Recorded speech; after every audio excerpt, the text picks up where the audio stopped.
Добрый вечер. В эфире программа «Главные итоги». Последняя перед летними каникулами. В студии я, Нарен Аеп. На уходящей неделе президент Жээнбеков прибыл в Москву на парад, посвященный 75-й годовщине Победы. Однако на площади не присутствовал, так как у двух сопровождавших его помощников обнаружили коронавирус. По возвращению в Бишкек у президента вирус не обнаружили. Стало известно, что у нескольких депутатов Джорку Генеша, многих сотрудников аппарата президента, в том числе и у руководителя Есеналиева, выявлен коронавирус. Число зараженных вирусом в стране уже превысило 4,5 тысячи человек. Более 700 из них – медики. Согласно Минздраву, компенсации, однако, выплачены только около 40 медикам. Общее число умерших от ковида приближается к 50. В последние дни выявляется более 200-300 инфицированных в день. Минздрав сообщает, что ежедневно поступает до 4000 обращений за помощью. На 93-м году жизни скончалась профессор, почетный академик НАН Мария Нанаева, мать экс-премьера Отурбаева. В 70 лет скоропостижно умер народный артист, кинорежиссер Бахыт Карагулов. Премьер Боронов подписал решение правительства о выплате надбавок сотрудникам силовых органов, работавшим во время чрезвычайного положения. Согласовывать вопрос пришлось очень долго. Все рынки в Бишкеке начали еженедельно закрывать на день и подвергать тотальной дезинфекции. Закрыт на карантин и Белый дом. Со вчерашнего дня в Бишкеке приостановили работу общественного транспорта и такси по выходным дням.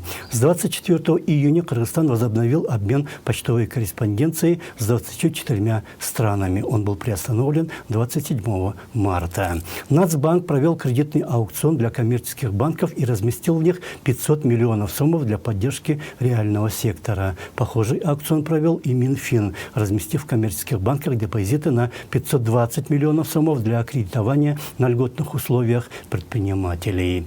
Госдепартамент США опубликовал ежегодный отчет о торговле людьми за 2019 год, в котором рекомендовал Кыргызстану более решительно и тщательно расследовать и преследовать в судебном порядке подозреваемых в совершении преступлений, связанных с торговлей людьми. Президент Жээнбеков подписал закон о ратификации протокола о внесении изменений в соглашение об условиях пребывания российской военной базы.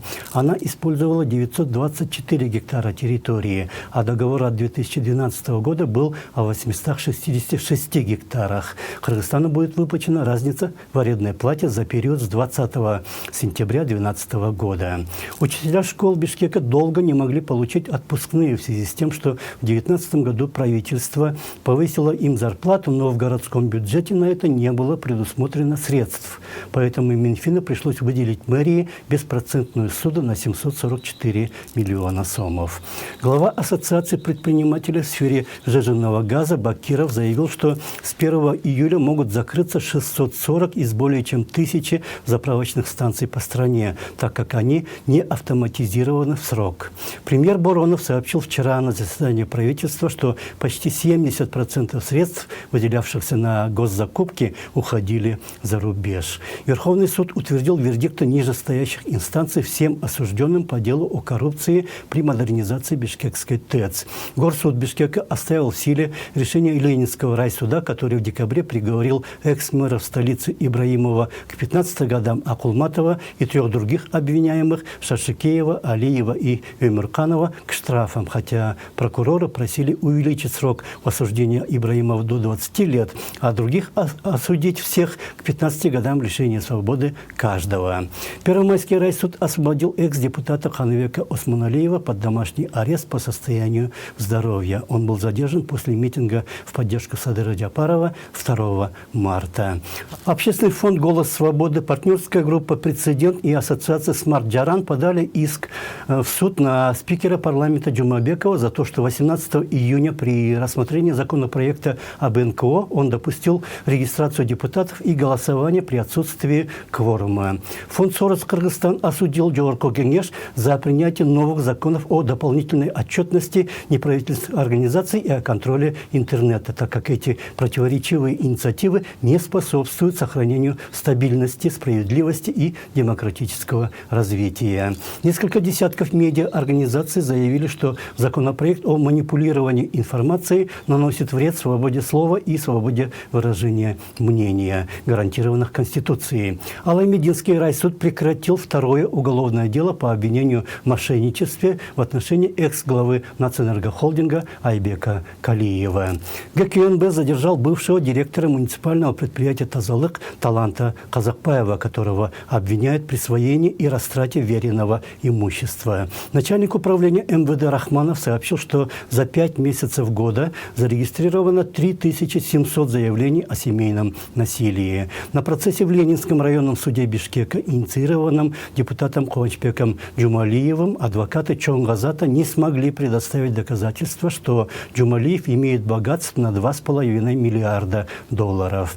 Жогорку Кеңеш ратифицировал соглашение с Саудовской Аравией о выделении кредитов 35 миллионов долларов на 25 лет для реконструкции Иссык-Кульской кольцевой дороги. ЦИК назначил выборы в нескольких аильных округах на разные дни июля. В Сулюкте 4 человека из одной семьи попали в заброшенную шахту и погибли от отравления метаном. 45-летний Оолбек Осмонбеков пробежал за 5 дней более 400 километров, стартовав 19 июня в Талдысу на Иссык-Куле и финишировав в Бишкеке. А для сегодняшней программы мы отобрали следующие события. Решая проблемы воров в законе, кыргызская власть навечно себя опозорила. Бывший президент Атамбаев осужден к 11 годам заключения. Будут и другие процессы. Бывший генпрокурор Жолдубаева отделалась легким испугом, штрафом в 5 миллионов сомов. Кыргызстан в очередной раз начинает стройку века – железную дорогу из Китая в Узбекистан. Парламент начинает жестко бороться с фейками. Так можно добраться и до сказок и легенд. Независимые депутаты видят за законом о манипулировании информацией политический заказ. Жогорку Кеңеш штампует один за другим законы о льготах олигархам и банкирам. В Кыргызстане создана самая нецелесообразная энергосистема. Интервью с Расулом Умбеталиевым.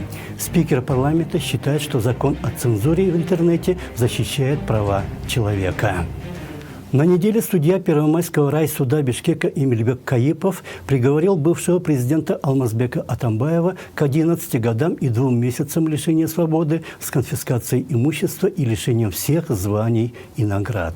Дело касалось незаконного освобождения из тюрьмы 9 апреля 2013 года криминального авторитета Азиза Батукаева под предлогом его смертельной болезни, но он здравствует до сих пор. Батукаев был ранее осужден в августе 2006 года к 16 годам и 8 месяцам, и в апреле 2013 года ему оставалось сидеть еще 8 с лишним лет. Однако он был освобожден судом города Нарын по медицинскому заключению Национального центра гематологии, что у него рак крови. Ни Генпрокуратура, ни другие прокуроры не возразили. ГРС заранее выписал ему паспорт. КСИН сопроводил его эскортом из Нарына в Бишкек, и он улетел в тот же день в Чечню на частном самолете. В деле были замешаны и правительство, и аппарат президента, и ГКНБ, и все другие структуры, которые, может быть, единственный раз в своей истории сработали так слаженно, оперативно и эффективно. Все службы, прокуратура, суд, ГСИН, МВД отработали как по команде. Как часы. В течение полудня практически была решена сложнейшая проблема. Хотя существуют определенные правила и барьеры для политической власти. Политическая власть никогда не должна иметь дело с бандитами. Об окончании судебного процесса по Батукаеву, вынесенных приговорах и реакции разных экспертов и общественных деятелей на осуждение к лишению свободы бывшего президента Атамбаева в сюжете Андрея Токумбаева. К 11 годам и 2 месяцам лишения свободы с конфискацией имущества приговорил во вторник бывшего президента Алмазбека Атамбаева Первомайский районный суд Бишкека за соучастие в незаконном освобождении криминального авторитета Азиза Батукаева. Приговор зачитал судья Эмильбек Каипов. Признать виновным в совершении преступления, предусмотренного частью 2 статьи 43, части 2 статьи 319 Уголовного кодекса Кыргызской Республики в редакции закона от 2 февраля 2017 года и назначить ему наказание в виде лишения свободы сроком на 11 лет 2 месяца. Следствие по делу Батукаева было передано в суд в октябре 2019 года. Первоначально обвинения предъявлялись 19 фигурантам, но по истечении 8 месяцев главными обвиняемыми остались лишь 4. Атамбаев, бывший генпрокурор Индира Джолдубаева, экс-советник главы КСИНа Калыбек Качканалиев и экс-директор Республиканского центра гематологии Абдухалим Раимджанов. Из оставшихся подозреваемых сотрудничать со следствием согласились бывший министр здравоохранения Динара Саганбаева, экс-глава ГКНБ Шамиль Атаханов, бывший генпрокурор Аида Солянова, экс-председатель Госслужбы исполнения наказаний, депутат Зарылбек Рысалиев, бывший судья Джапар Эрматов и лаборант Центра гематологии Ирина Цопова. Из всех подсудимых тюремный срок получил лишь Атамбаев. Джолдубаеву приговорили к штрафу в размере 5 миллионов сомов за злоупотребление служебным положением. Качканалиев освобожден из-под стражи. Назначенный ему судом 2 года лишения свободы, этот подсудимый уже отбыл в СИЗО, находясь под следствием. А академик Раимджанов осужден по статье укрывательства, но истек срок давности его преступления. Ранее гособвинение ходатайствовало осудить бывшего президента и Индиру Джолдубаеву на 15 лет каждого, остальных 2 подсудимых на 13 лет, тоже каждого. Стороны защиты ссылались на то, что вина подзащитных якобы не доказана, но никто не сомневался, что протест отклонят, сказал по окончании суда журналистам адвокат Сергей Слесарев, удивленный смягчением приговора. Все было заранее известно.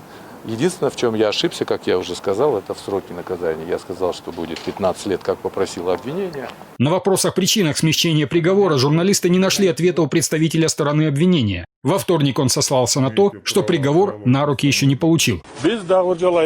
Мы должны получить на руки приговор. Только тогда можем что-то сказать. Другой адвокат Атамбаева продолжает возмущаться тем, что процесс проходил при закрытых дверях. Не упустил шанса лишний раз заявить, что процесс сфабрикован с целью лишить его подзащитного свободы под разными предлогами. Главная цель – это лишение свободы Алмазбека Атамбаева под разными предлогами. Дело с самого начала проходило в закрытом режиме. Это незаконно, ведь в деле не было государственных тайн. Обратимся в вышестоящую инстанцию, чтобы обжаловать решение суда. Но это решит наш подзащитный. Эксперт по вопросам национальной и региональной безопасности Аразбек Малдалиев тоже считает, что нельзя было так рассматривать дело, не содержащее государственной тайны. Поскольку судебный процесс идет в закрытом режиме, и до общественности доводятся сведения о средствах массовой информации, в основном со слов адвокатов, очень сложно простым людям ориентироваться, что произошло, что было, что происходит.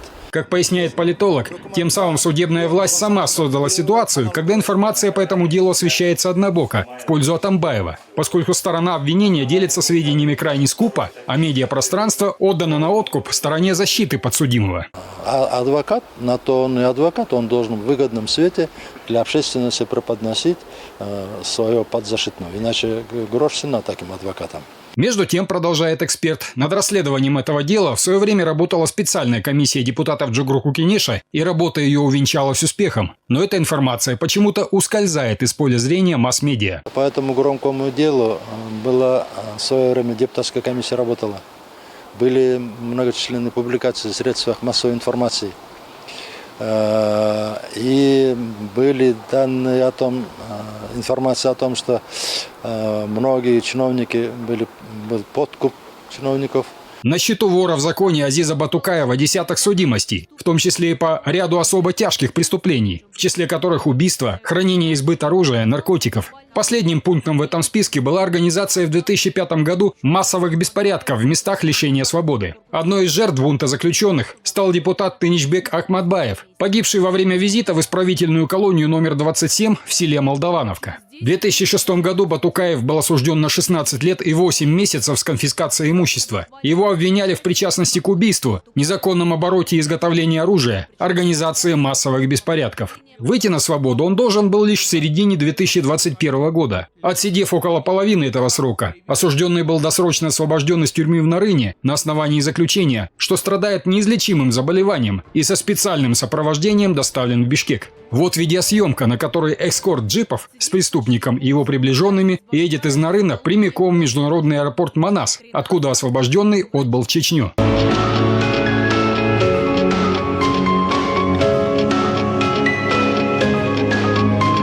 В кадре мелькает ряд высокопоставленных лиц. А еще до начала следствия российское издание «Коммерсант» опубликовало информацию со ссылкой на анонимный источник в Джогру-Кукинише.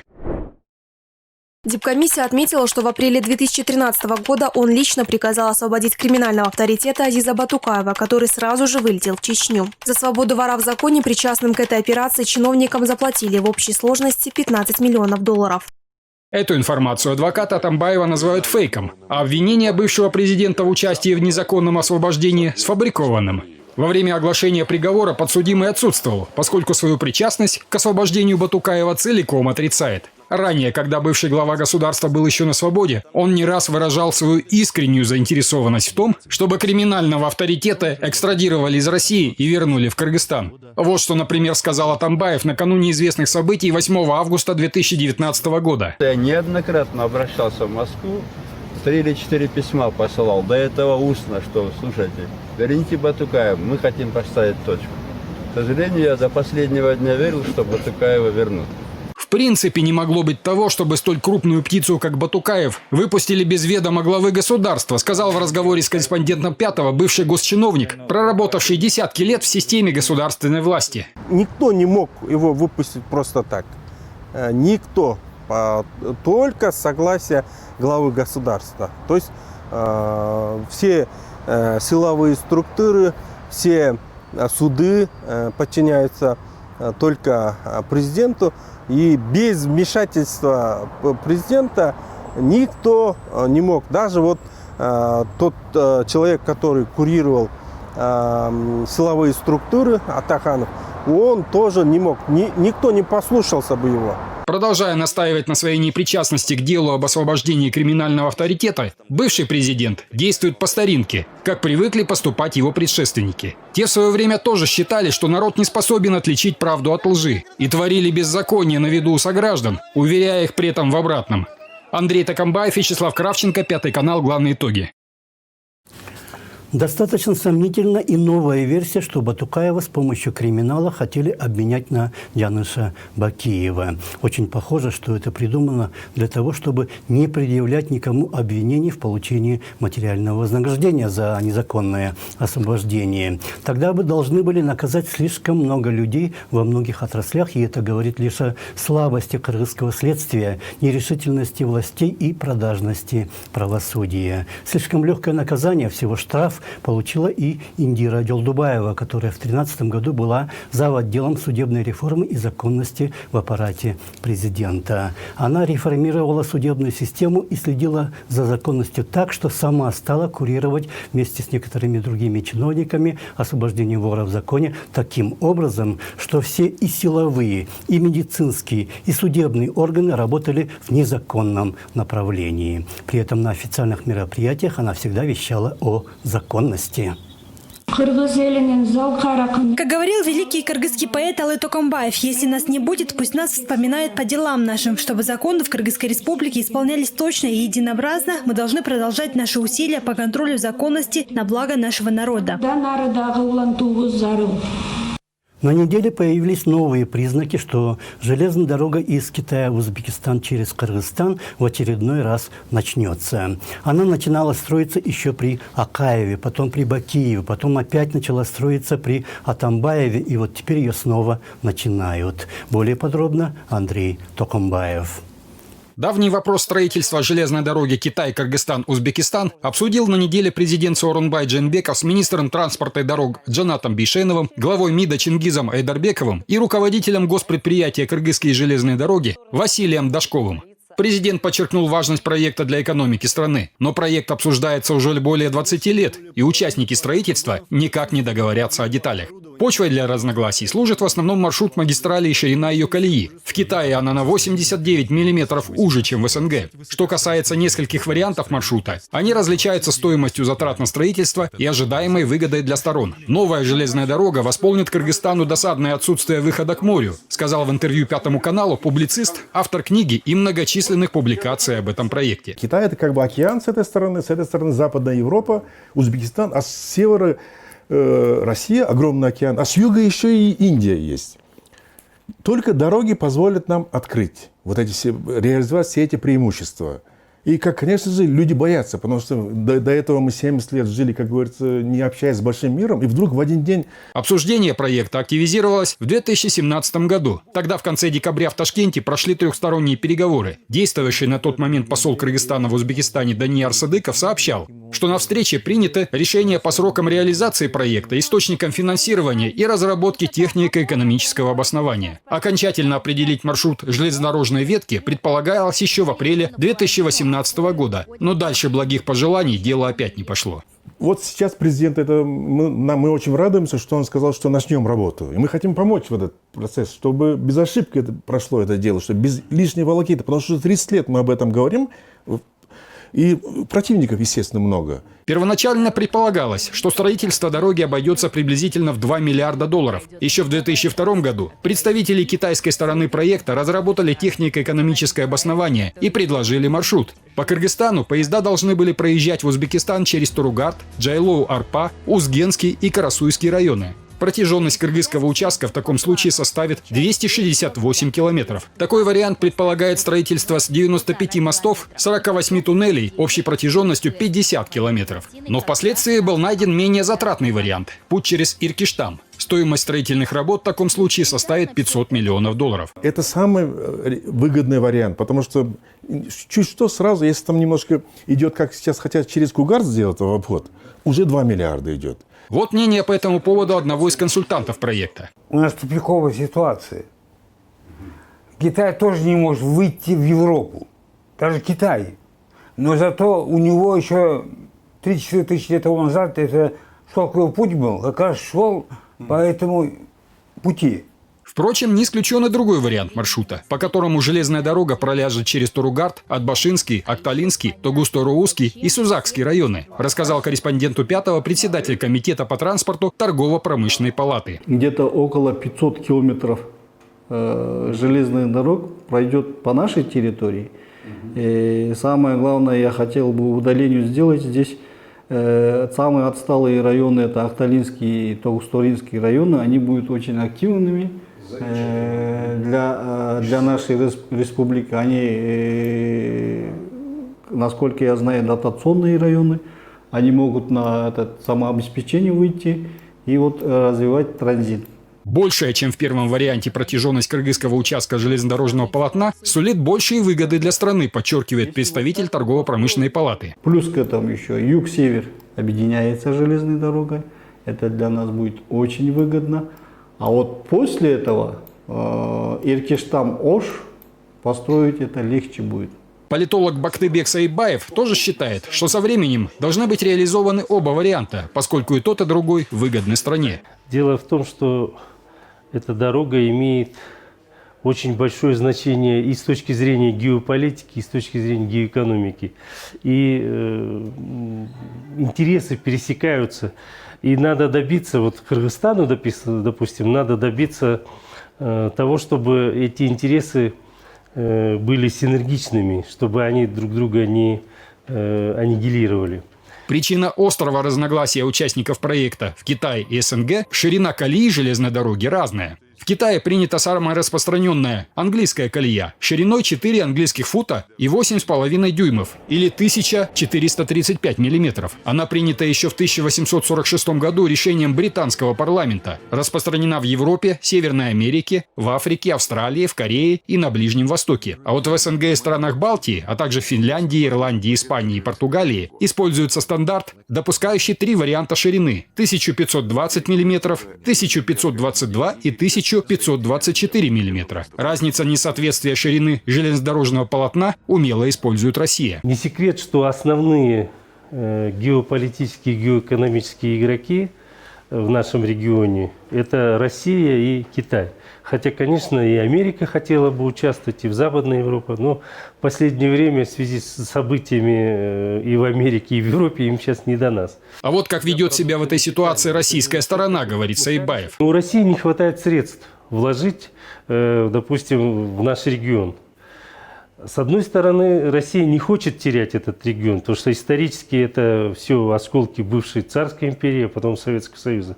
С другой стороны, у нее у самой слишком много экономических сейчас проблем, поэтому она вложиться, грубо говоря, в это дело или не может, или не хочет. Активизация усилий Китая по проекту железной дороги через Кыргызстан и Узбекистан вызвала на уходящей неделе обеспокоенность в Казахстане. Вот реакция на это Казахской национальной палаты предпринимателей. Для Казахстана это звонок, чтобы рассмотреть новые решения и принять более выгодные условия, чтобы привлечь больший транзит. А по мнению эксперта Института мировой политики и экономики при фонде Нурсултана Назарбаева, активизация усилий КНР по Южному транспортному коридору представляет собой одну из попыток руководства Китая ликвидировать экономические последствия, вызванные мировой пандемией. Дело в том, что после коронавирусной пандемии, конечно, многие говорят о снижении влияния Китая, о том, что Китай испытывает проблемы, в том числе также говорится о приостановке работы пояса и пути. Мы это наблюдали в том числе в заявлениях Ликотяна во время последних 2 сессий. Кыргызстан, как центральное звено будущего железнодорожного транспортного коридора, сейчас вовлечен в сферу экономических интересов КНР, ликвидирующей проблему экономического спада, вызванную мировой пандемией. У Китая давняя задумка сделать, это, в общем-то, достаточно выстраданная концепция «один пояс, один путь». Дело в том, что Китай страдает проблемой доставки товаров до Европы. Европа – это огромный рынок, больше 500 миллионов человек, с большой емкостью.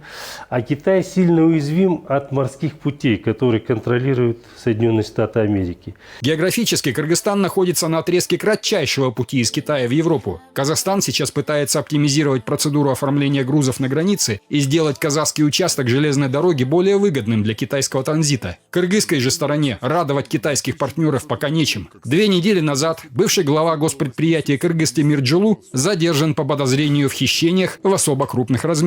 Андрей Токамбаев, Вячеслав Кравченко, 5 канал, главные итоги.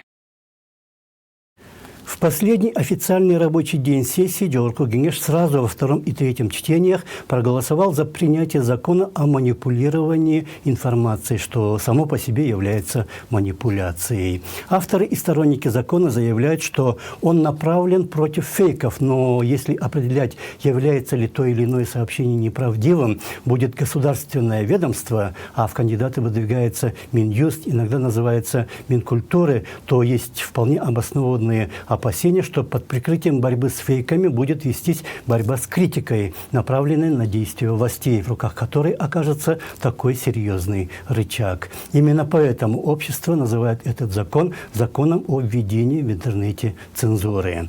При желании ведь даже народные сказки или даже сам эпос «Манас» можно назвать наполненными недостоверной информацией, как это уже было в советское время.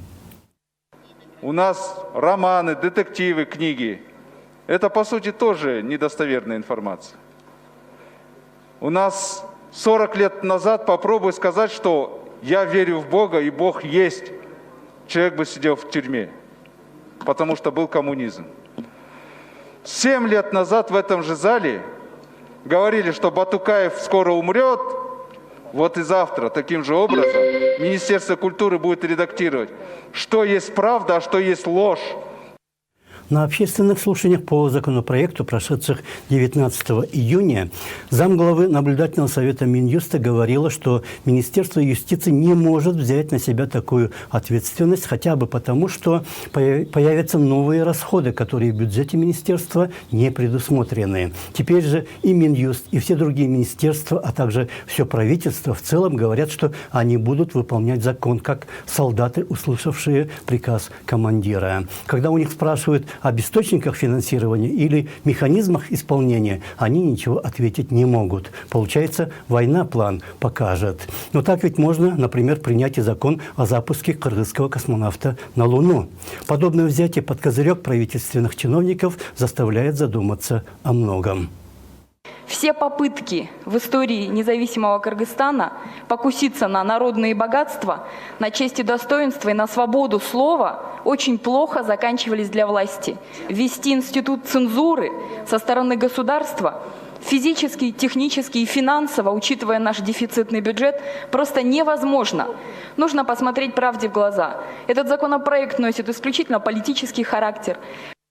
Сейчас гражданское общество уже обращается к президенту, чтобы он не подписывал принятый закон о цензуре, как он в мае наложил вето на закон о льготах мукомолам, принятый в апреле. Но депутаты не дремлют и уже принимают поправки в налоговый кодекс, которые предусматривают льготы банкирам. Более подробно в еще одном сюжете Андрея Токомбаева. Лоббирующим интересы финансового капитала считает ряд депутатов проект поправок в налоговый кодекс. Предложено освободить от подоходного налога дивиденды учредителей банков в случае, если они идут на увеличение капитала. Свой протест высказал в ходе обсуждения законопроекта представитель парламентской фракции «Онугу Прогресс» Зиядин Джамалдинов. Почему простой народ, который работает в ларьке, платит налог, а мы, прибыльные банки, освобождаем от налогов? У нас сейчас дефицит бюджета. Это позор, если мы примем эти поправки. Недавно мы освободили от налогов терминалы. Давайте тогда освободим сначала людей от выплаты процентов по кредитам. Это будет гораздо лучшей инициативой и для граждан, и для бизнесменов. Докладчик Таджик поделился своими расчетами. Он подсчитал, что если поправки вступят в силу, размер годовых поступлений в госбюджет от налогов в банковский сектор снизится на 2 миллиарда сомов. Способствовать этому, когда государство после пандемии остро нуждается в деньгах, недопустимо, продолжил депутат, и предложил отклонить законопроект. Тем не менее, проект поправок принят в третьем чтении. Автора проекта, депутата от фракции СДПК Азамата Арапаева, Джамалдинов обвинил в лоббировании банковских интересов. Тот и не стал отрицать, что тем самым способствует росту прибыли финансистов, но делает это лишь чтобы способствовать развитию финансового сектора экономики. В своем интервью Пятому каналу он пояснил, что поправки будут способствовать росту уставного капитала. Он гарантирует стабильность банков, а значит и надежность вкладов, защищая интересы вкладчиков. Уставный капитал – это, во-первых, надежность банка, во-вторых, это доверие наших вкладчиков, граждан Кыргызстана в банке, это стабильность всей банковской финансовой системы, ну и очень много плюсов с этого. Как пояснил разработчик, законопроект лишь восполняет пробел в законодательстве, который повлек за собой другой закон, принятый по инициативе правительства в 2015 году, о том, что уставной капитал коммерческих банков должен быть не менее 600 миллионов сомов. Мы его убрали, этот пробел.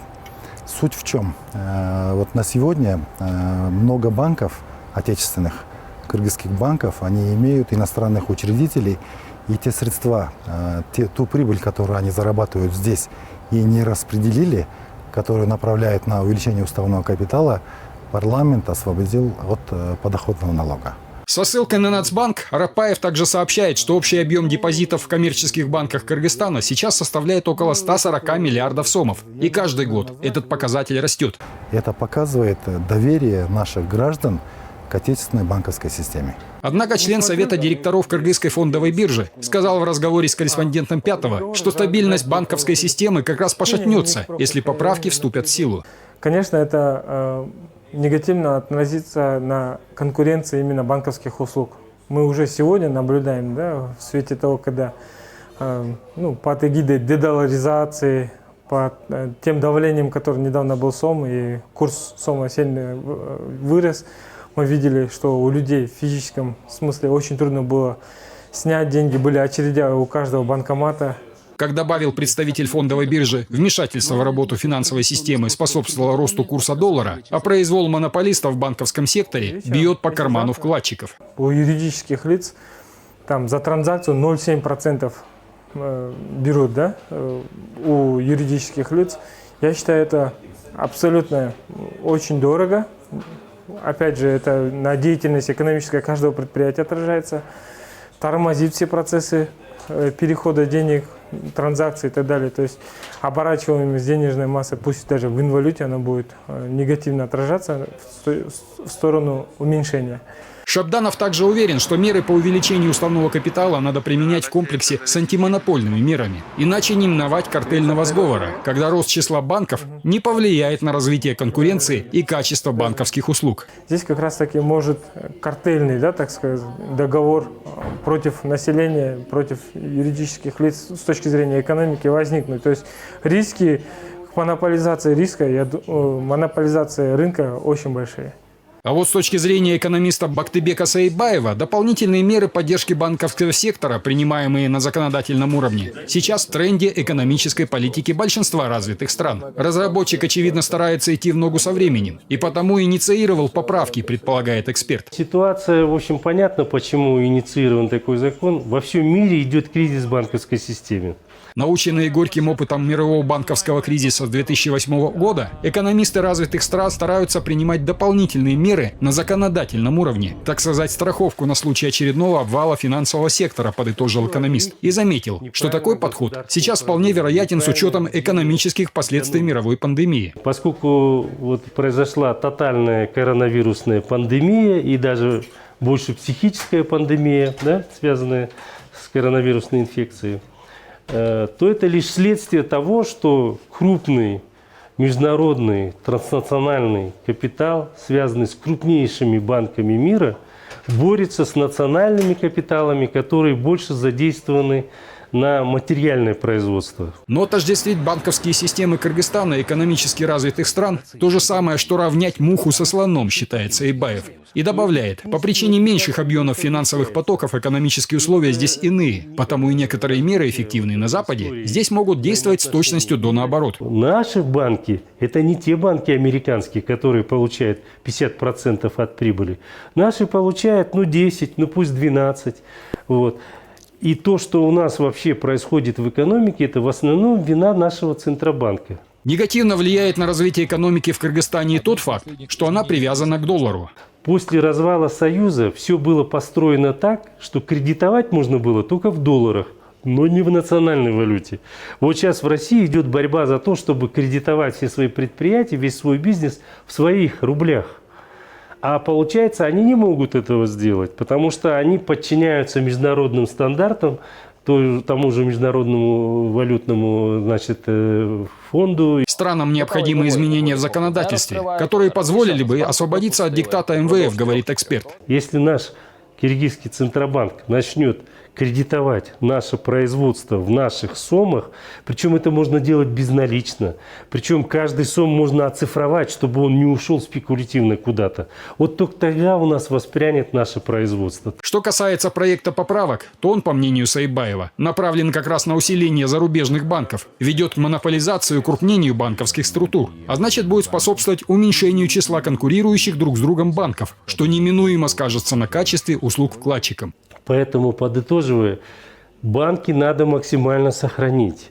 Центробанк должен нацелить все банки на то, чтобы они стимулировали реальный сектор производства. Нужно вносить поправки в законодательство, стимулирующие развитие производства, а не лоббировать интересы банковского сектора. Но экономика Кыргызстана давно живет не по законам свободного рынка, а по неписанным правилам клановых отношений, что ведет к процветанию теневого бизнеса и монополистов, дальнейшему расслоению общества и росту социальной напряженности, считает эксперт.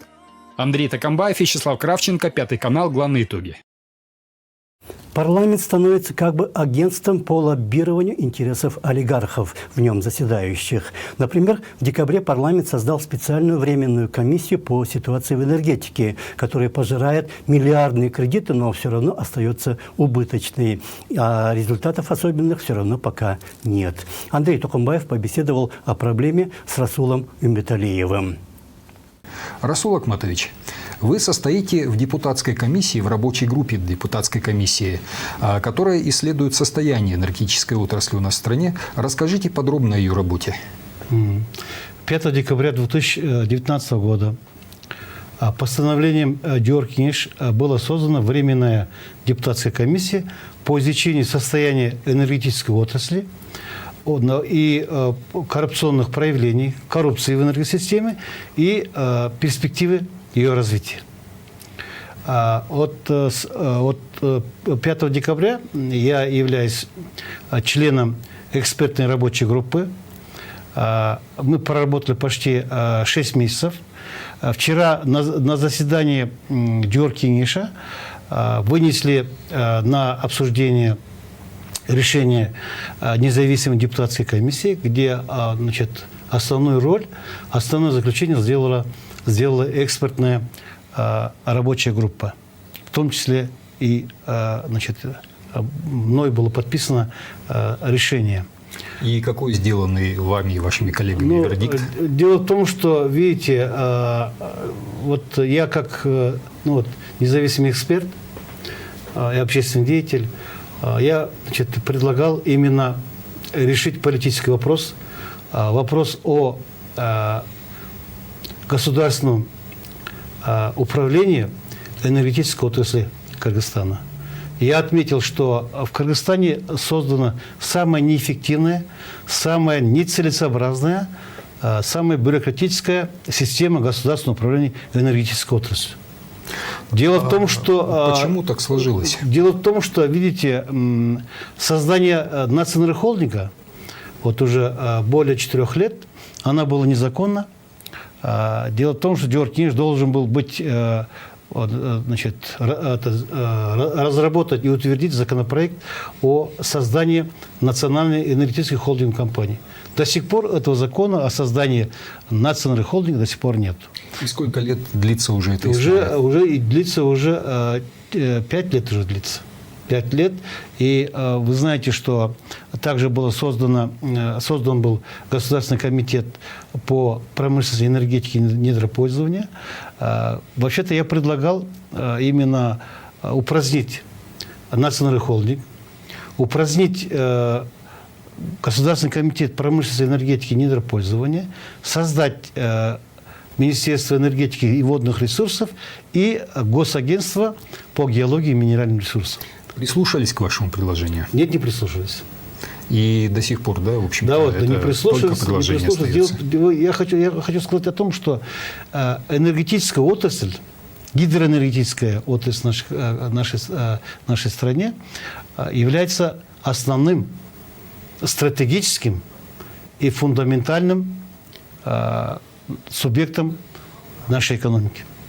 Дело в том, что у нас практически отсутствует нефть, значит, мы практически не разрабатываем природный газ, и поэтому все именно значит, все тяготы, все нагрузка ложится именно на энергетическую отрасль нашей страны.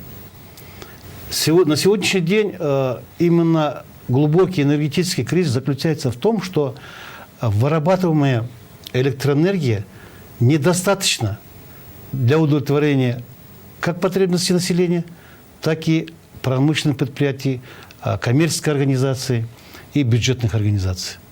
На протяжении последних 2 лет, было подано 43 тысячи заявлений от коммерческих организаций, от предприятий, организаций, от населения об увеличении потребления электроэнергии. Имеется в виду, они просили увеличить им мощности потребления.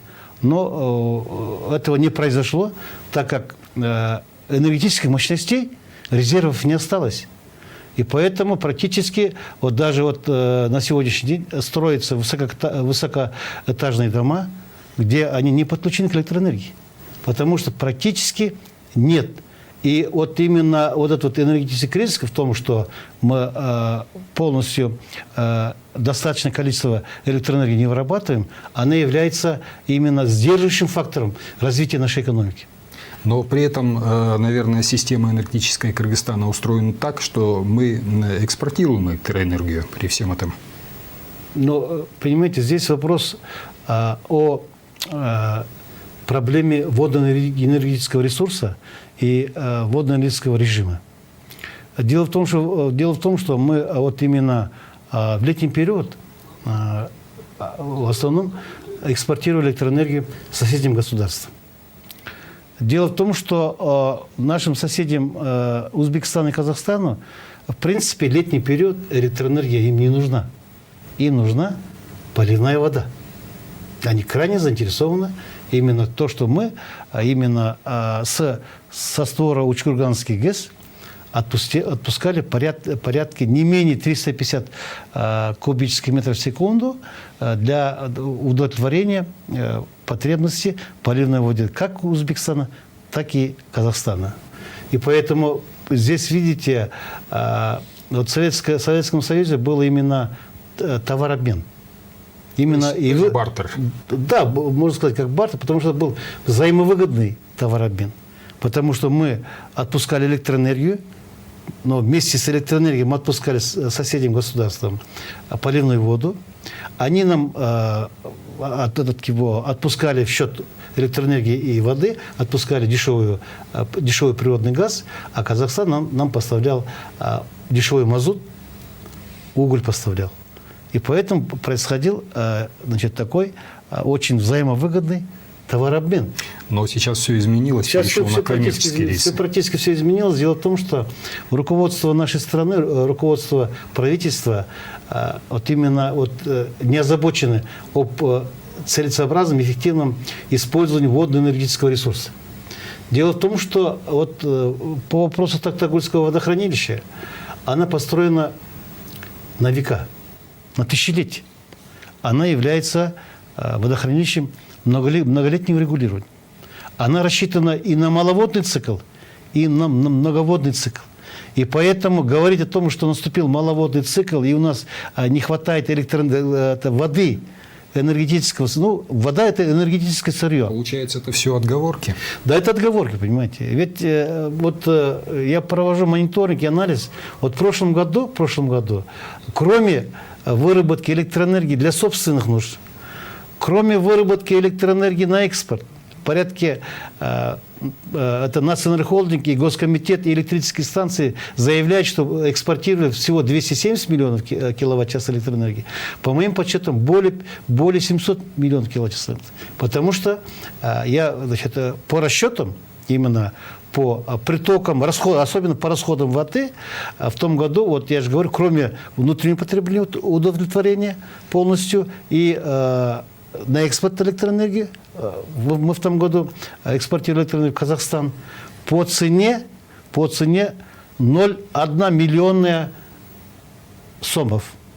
Это получается, нету, понимаете, даже меньше. Почти бесплатно. Почти бесплатно, понимаете. Поэтому я говорил о том, что это не товарообмен, это товарообман. Дело в том, что если мы отпускаем воду, электроэнергию отпускаем в летний период, давайте наши соседи, Казахстан, отдаст нам электроэнергию в зимний период. В декабре-январе. Тогда будет правильный товарообмен. А дело в том, что мы отпустили воду в августе, а в сентябре получаем электроэнергию. Она не нужна нам в сентябре электроэнергия, понимаете? А подготовленные вами предложения, где и как с ними можно ознакомиться? Я постоянно печатаю эти предложения, но полностью это мое предложение было включено в решение депутатской комиссии, но я в решении включил свои предложения и по борьбе с коррупцией, по потерям, по вопросу, использования умных счетчиков, по всем практическим вопросам и перспективы развития энергетической отрасли. Практически на 42 листа я написал предложение, оставили всего два листа. То есть из 42 оставили 2. Только Интересно, 2 листа. А сколько средств в энергосекторе съедает коррупция? Коррупция съедает порядка 30-35%. То есть практически треть всей отрасли. Треть отрасли. Если будут приняты и услышаны ваши предложения, то в какой срок можно реконструировать, улучшить работу системы энергоснабжения страны? Дело в том, что, видите, здесь я предлагаю именно начать с Министерства энергетики. Дело в том, что мы, создав национальный холдинг и создав Государственный комитет по промышленной энергетике и энергопользованию, практически мы энергетическую отрасль загнали в угол. Понимаете, мы опустили ниже плинтуса. К сожалению, это так, но сейчас самый жаркий маловодный период и, наверное, самый непростой период года для энергетиков. Что бы вы хотели пожелать вашим коллегам и всем кыргызстанцам в это время? Дело в том, что, видите, практически, я сказал, что Таптагульское водохранилище, она нашими отцами, дедами построили на тысячелетия. Она рассчитана и на маловодный цикл, и полноводный цикл. И поэтому говорить о маловодном цикле и спускать воду холостую. Вот в том году было спущено холостых сбросов без выработки электроэнергии более 2 миллиардов кубов воды. Иными словами, чтобы энергетики больше прислушивались к голосу разуму и меньше к требованиям прибыли, наверное, коммерческое выбор. Да, конечно. Дело в том, что я считаю, что все-таки национальные интересы кыргызского народа, национальные интересы кыргызского государства должны стать выше узкокорыстных целей отдельных руководителей энергетической отрасли. Если мы действительно будем к этому вот именно преобладать интересы государственности и, значит, преобладать над частными корыстными целями, я считаю, что, конечно, мы можем добиться больших успехов. Спасибо вам большое за интересную беседу. Всего вам доброго и успехов вам в вашем деле. Спасибо вам тоже. 2 миллиарда кубометров холостого сброса воды – вот чем бы, наверное, надо заниматься Жогорку Кеңешу. Эксперты предлагают навести порядок в энергетике, где Нацэнергохолдинг, созданный при Атамбаеве совершенно волюнтаристским способом, продолжает ту же старую политику, когда не может наладить взаимовыгодное сотрудничество с энергосистемами соседей. Вот чтобы расследовать и чего бы требовать и самому участвовать в переговорах парламенту. Но он больше обеспокоен фейковыми новостями и принимает законы, которые якобы следуют модели аналогичного французского антифейкового законодательства, а по сути прямо противоположно им по вектору. Вот и спикер заявил во время обсуждения закона о манипулировании информацией, что этот закон спасает страну. Если мы примем этот закон, мы заранее предотвратим многие будущие беспорядки. Именно этим мы защитим права человека. Защитить права каждого отдельного человека позволяет как раз этот закон. Этот закон, оказывается, защищает права каждого отдельного человека. А то, что он нарушает права многих других людей, депутатов особенно не волнует. В советское время интеллигенция шутила. Компартия делает все в интересах человека, все для блага человека. И мы знаем имя этого человека. Президент Акаев даже объявлял весь Кыргызстан страной прав человека. Но ВОЗ наш и ныне почти там же. И мы до сих пор не очень понимаем, что такое вообще права человека или свобода слова. Декларировать можно много всего хорошего. Индира Джолдубаева тоже говорила, пусть нас вспоминают по делам нашим. А Атамбаев любил повторять, что готов ответить за свои дела и слова перед судом. А когда его пригласили для беседы следователи, он заперся в своем особняке, который был ранее медицинским учреждением, соорудил себе пуленепробиваемый бункер на 3-м этаже, а во двор завез несколько самосвалов камней. Вот наши слова и дела. Это была еженедельная программа «Главные итоги». Ее вел я, Нарын Аип. Всего вам хорошего и до свидания. До августа.